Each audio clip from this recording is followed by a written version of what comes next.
आज लॉ खुल गया है। 127 कॉन्स्टिट्यूशनल अमेंडमेंट बिल 2021 बिल लेकर सरकार आई है और उस पर सबकी सहमति बनी। हम चर्चा भी कर रहे हैं। पेगासस के बारे में शाम को बात करेंगे। बिल ऐतिहासिक है, बिल क्रांतिकारी है, लेकिन अगर एक क्रांतिकारी है तो एक क्रांति का श्रेय महाराष्ट्र में चल रहा मराठा क्रांति आंदोलन को देना पड़ेगा। इसकी वजह से आपको ये बिल लाना पड़ा।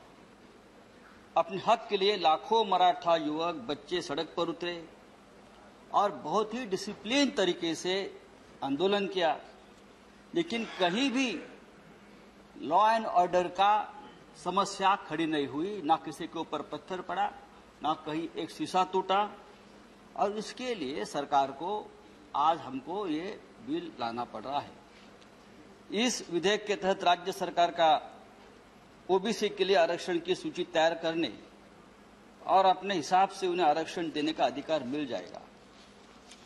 और इसके लिए महाराष्ट्र के मुख्यमंत्री उद्धव ठाकरे जी, डिप्टी सीएम अजित पवार, अशोक चव्हाण सब दिल्ली में आए, प्रधानमंत्री जी से मिले और आग्रह किया कि जब तक आप ये अमेंडमेंट नहीं करेंगे तब तक हम आगे नहीं जा सकते। महाराष्ट्र में मराठा समाज ने एक लंबी लड़ाई इसके लिए लड़ाई है। और लेकिन क्या इस संशोधन के बाद मराठा आरक्षण का मार्ग साफ हो जाएगा? मुझे लगता है नहीं, और इंतजार करना पड़ेगा। क्योंकि 5 में जो सुप्रीम कोर्ट में जो फैसला दिया है कि मराठा आरक्षण का जो कानून महाराष्ट्र के असेंबली में बनाया था उसे सुप्रीम कोर्ट ने खत्म कर दिया। किसी समाज को सामाजिक शैक्षणिक रूप से पिछड़ा घोषित करने का अधिकार राज्यों को नहीं बल्कि केंद्र को है। ये जब कहा तो महाराष्ट्र में बहुत बड़ा हंगामा हो गया, वापस आंदोलन शुरू हो गया और कोर्ट ने 1992 के इंदिरा साहनी वर्सेस केंद्र सरकार मामले का जो फैसला है वो कायम रखा। वो फैसला क्या था कि किसी भी आधार पर रिजर्वेशन का कोटा 50% से ज्यादा होने पर जो रोक लगाई गई थी वो कायम रही। राज्य अपनी तरफ से रिजर्वेशन की लिस्ट में किसी और कम्युनिटी का नाम नहीं जोड़ सकते और ये फैसला national commission for backward class करेगा।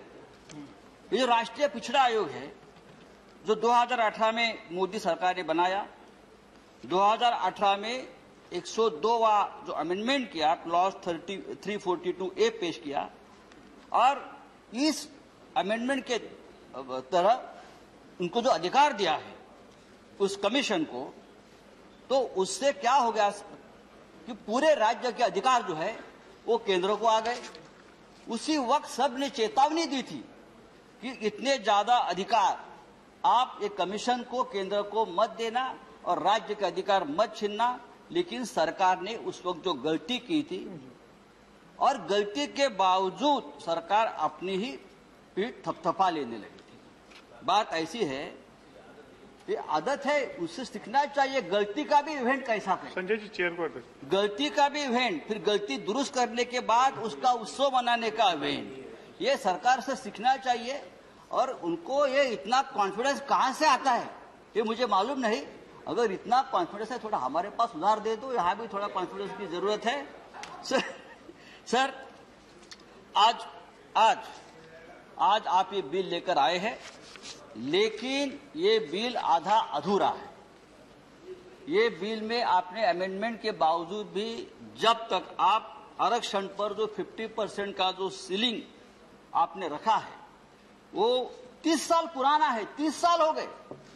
30 साल में वो ऊपर अगर आप नहीं बढ़ाओगे, तो ये आज अमेंडमेंट किया है और कुछ आप बदलाव करेंगे, कुछ नहीं। यहाँ इस सदन में देखिए हमारे छत्रपति संभाजी राजे बैठे हैं, ये आंदोलन के नेता थे। छत्रपति जी हमारे कोल्हापुर के ये जो आंदोलन चला सबसे बड़े नेता तो छत्रपति साहब थे हमारे। आज उनको भी यही भावना है कि 50% का आरक्षण जो है उसकी मर्यादा बढ़नी चाहिए। सर आज महाराष्ट्र में नहीं देश भर के ओबीसी बीसी के लाखों युवा अपनी तरफ देख रहे हैं कि हम क्या करने जा रहे हैं। महाराष्ट्र छत्रपति शिवाजी महाराज की भूमि है। हमारे हाथों में हमेशा राष्ट्र की संरक्षण के लिए एक तो तलवार रही या बंदूक रही है, आपको मालूम है, और ये हमारा धंधा रहा है। हमारे हाथों में कभी तागड़ी तराजू नहीं आया, ना चोपड़ी आई, हम तो लड़ते रहे, और इसीलिए सामाजिक न्याय की आस लेकर हम यहाँ आज खड़े हैं। ये सोशल जस्टिस का मामला है, ये पॉलिटिकल सोशल इंजीनियरिंग का मामला नहीं है। सर दो second sir 2 second. Chhatrapati Shivaji Maharaj के वंशज शाहू महाराज ने अपने राज्य कोल्हापुर में सामाजिक न्याय स्थापित करने के लिए पहले इस देश में सबसे पहले कदम उठाई थी। 26 जुलाई 1902 यानी 119 साल पहले छत्रपति शाहू जी महाराज ने यह ऐलान कर दिया था कि उनके राज्य में सभी सरकारी नौकरियां और स्कूल कॉलेज में अब से दलित, पिछड़ों और आदिवासियों के लिए 50% आरक्षण दिया जाएगा।